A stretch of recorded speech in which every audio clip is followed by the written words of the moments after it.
all made it.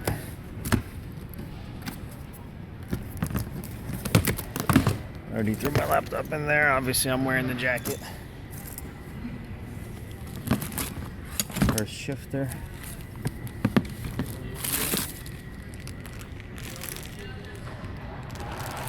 Odds and ends.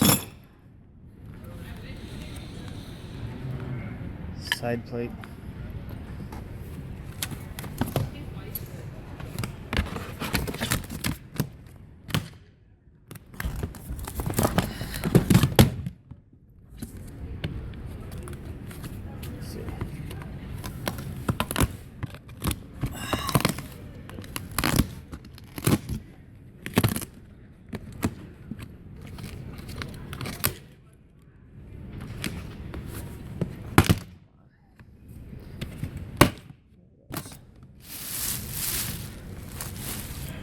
See?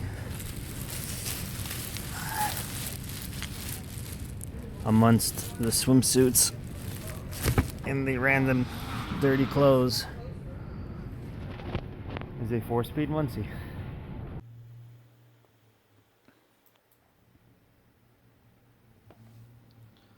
Well, here it is all spread out. I'm going to scrape the gasket surfaces and replace as much of the seals as I can. I have a flywheel, a clutch. Last piece I'm waiting on from Speedway is the hydraulic throwout. I decided to go that route. It was $100 plus some bleeder hoses and some odds and ends. So it was $150 total. So for space constraints, I think it'll work out pretty good. Got my clutch installed. My clutch alignment tool slips in and out. Kind of boogered up my pilot bushing, hammering it in, so I had to deburr it. Luckily, it wasn't too bad. Don't be like me. So let me show you how to do this hydraulic throwout bearing setup. Now, they have a special tool. It's $55. $55 got me a new starter because I have a 152 tooth flywheel. See how there's so much room between the starter and the flywheel? Or 153, sorry. That's because the flex plate that was with this engine was 168 teeth. So it was bigger. And it's the staggered pattern. So I got a starter from the store, $50, lifetime warranty. And it had an inline bolt pattern. I'll show you that later. Right now, you take a straight edge and you measure the offset using something like a machinist ruler. You can have a lot better results than you would with, for example, tape measure. So, and using the straight edge, you measure from the contact on the teeth, and it's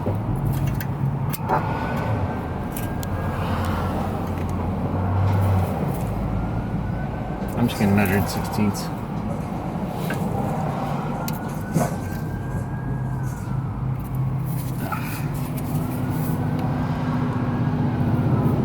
Okay, so it's 3/8. Now using the same flat edge, remember that 3/8 number I gave you guys? Using the same flat edge, you measure from where the bell housing meets the block. And it's 3 3/4 exactly. Now you come outside.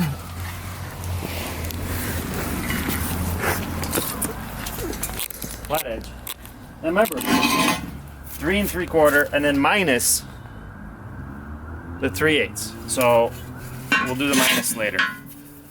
This bell housing is 6 3/8 deep. I measured. Well, let me show you what I have. Right now I have 3 1/16. So the way I got this number, or 3 inches exactly, I took one shim out. So I used all but one shim. The way I got this number was from the face of the engine to the face of the shell was 3 3/4, minus 3/8 to go down to the depth of the teeth. So 3/4 minus 3/8 wound up being 3 3/8. Now 3 3/8 is the number you subtract. In this case, 6 3/8, just about. So you subtract 3 3/8, and you get exactly 3 1/16. Now you don't want this bearing constantly spinning. So 3, just on like 3 inches is what I got. So I have like a 1/16 of an inch clearance, which is exactly what you need, like a millimeter more or less, so that you can push it. You're not wasting clutch fluid pushing the bearing, because this doesn't have a whole lot of travel. I mean, it has enough, but it doesn't have a ton. It's not a mechanical setup. And well, I'm gonna have to get an 11/16 master cylinder off a truck, because this Nissan has a 5/8 one, and it's tiny. It won't have enough fluid to be able to push this. It may, I don't know, I'll try it, but I don't think so. So yeah, that's how you get the numbers. I installed a stud instead of one of these right here. They provide 2 studs, I guess, for common Chevy transmissions, and it keeps it from rotating. The engine is constantly rotating this way. So I mean, I'd feel more secure if they had 2 studs. If you really wanted to, I guess you can get another one from a hardware store, but people like these things. The reviews are great, so I'm gonna give it a try.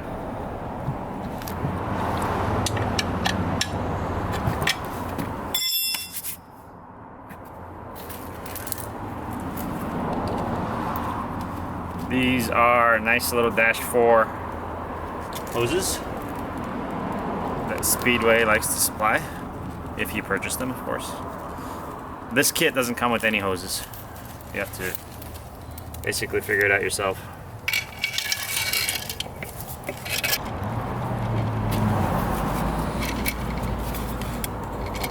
There you go. So what I did was I bought 2 bleeder hoses. And I'm going to use one to hook up to my clutch line externally, so I can put the bell housing up, or put the entire transmission up there, and then be able to work on this leisurely, so to speak. This upper one is going to be the bleeder hose. This is just a little adapter. And then this is the bleeder. I think this is 1/8 inch NPT. Obviously I'm going to tighten everything down. And then this was a couple dollars each. This is a female Dash 4 adapter that uses the regular 3/8-24 inverted flare standard brake line. Basically what you would find on a 3/16 brake line. And so that you'd be able to hook up once you tighten everything down, of course.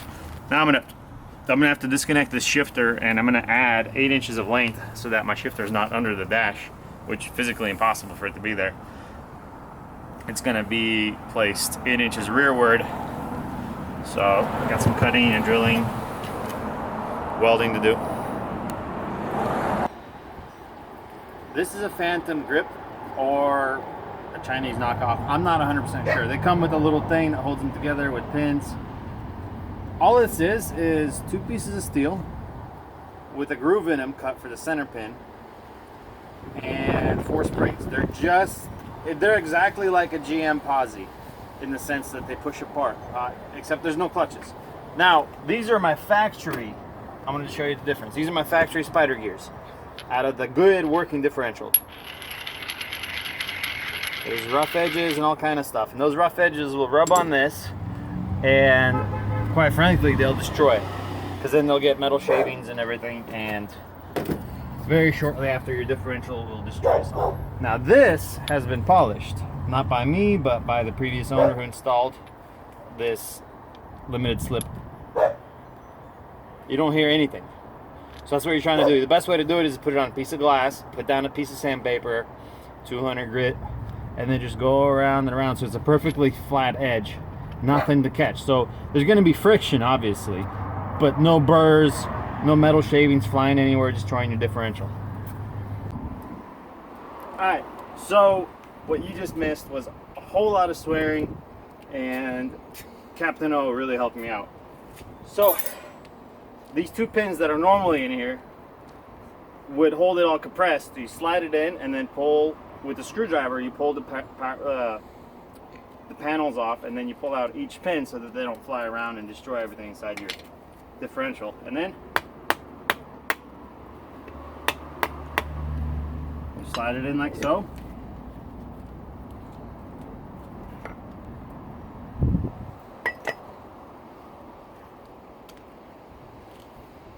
And fit your spider gear cross pin in. It'll look like this. You'll have spider gears which do not want to turn. There are, as you can see how close together this is, there's several hundred pounds of force pushing on the spider gears, wearing into the side of the case, which shouldn't really see too much wear. The reason I would never buy this isn't because of the wear on the spider gears. Your two pinion differential will fail long before this posi or the spider gears do. This right here is cast iron with the machined pin, and the machined pin is a lot harder than this iron cast pinion, or not pinion, carrier, and it'll actually wobble out after a lot of hard launches with slicks. So here it is installed. That is a 17mm head, and then this is a 14mm head. Just make sure to reinstall the pin before putting the carrier in. Pulling the carrier out, putting it back in, this is the easiest limited slip to install because you don't have to re-shim the carrier. What makes this easy is because there's a couple shims here and one or two shims here. They're appropriately sized for your differential gear ratio. So whatever it is you pull out, make sure you zip tie them together if there's two. Lay them on the left side, zip tie them together if there's two, lay them on the right side. And then when you're installing everything, you install it the same exact way, bearing caps the same exact way, and you shouldn't have any issues whatsoever. So this is just helping an open carrier work better. And again, I would never pay any real money for this. Maybe I would buy the $150 one, but I would never pay more than $200 for something like this, because the weakness isn't the part itself. The part itself is bulletproof. It'll never break.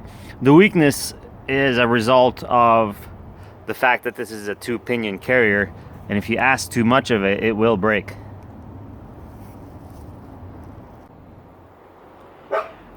It's in and it works, and I'm about to show you how well it works. That limited slip, whoo, what you're about to see is well, basically this car is like ice skating if there's any kind of moisture out or anything. But let me give you the important info that you guys need to know. So that Speedway hydraulic throwout bearing, those are the lines, not fancy, but I used two external bleeder hoses to make it work. So the one over there that's hooked up to the brake line, I bought like a little 2-pack adapter set they sell from Speedway. So all in all, this is $150. Bearing, two hoses, one of which I use as a bleed nipple, the other one of which I'm using to supply pressure, and that's what it costs on this end. Now let me show you something. This took me hours to figure out. Okay, maybe not hours, it took me like 45 minutes, but it was a big headache. So this is standard 3/16 brake line, nothing fancy about that. All the flex happens on that end, so you can get away with that. You don't need rubber hose.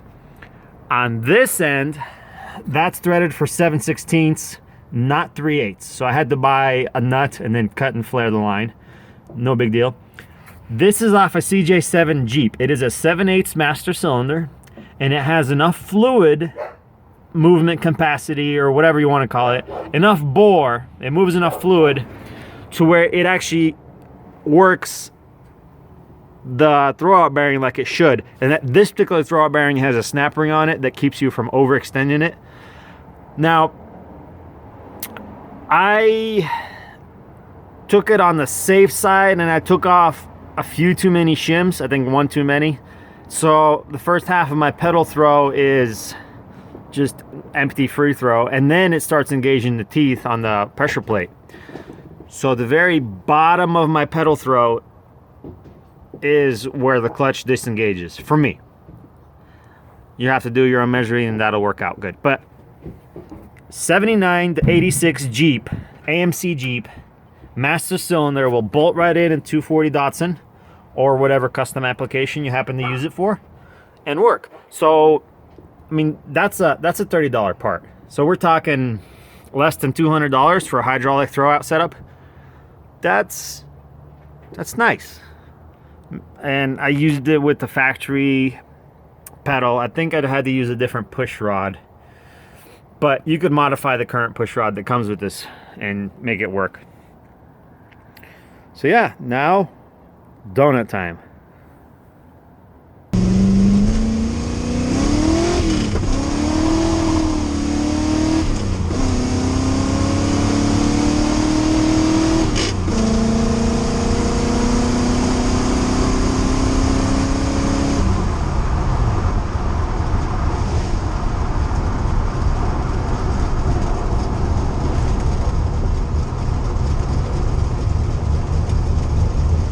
Gets it.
trip home, I'm good to go to California.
impression of this monster? The fastest car I've ever driven. All right. You know, if you don't let me down, you'll race this car against me in the Firebird. I mean, somebody's gotta. Yeah. This thing's a beauty. I know. And a beast. Beauty and the beast. Click on the link below for the Champion Spark Plugs Challenge, and please vote for me starting January 5th so that I can take first place, and Federal Mogul will give me $5,000 to put this car, the Charger, on the road. Well, this car is already on the road, but the 69 Charger, I can't do it with your guys' help, and it won't cost you a penny. All you gotta do is click and vote. The Datsun is almost ready for the California road trip. The reason I'm going down to San Diego is because that's where Evelyn and the kids are. And baby Luke, who's going to be born any day now. I'm actually kind of pushing it. See, Luke has half a heart missing, and so we have to live in San Diego for the next year. You know, I'll be traveling, of course, because I got to put bread on the table, right? But he has what's called hypoplastic left heart syndrome. I know a lot of you guys are already aware of this, but to you guys that aren't, just keep us in your thoughts, keep us in your prayers, and just giving you a heads up of what's been going on with our life. It's been hard, but we're gonna make deal with it. He may live 2 minutes, he may live 20 years, we don't know. But I wish you all the best, and keep us in your thoughts.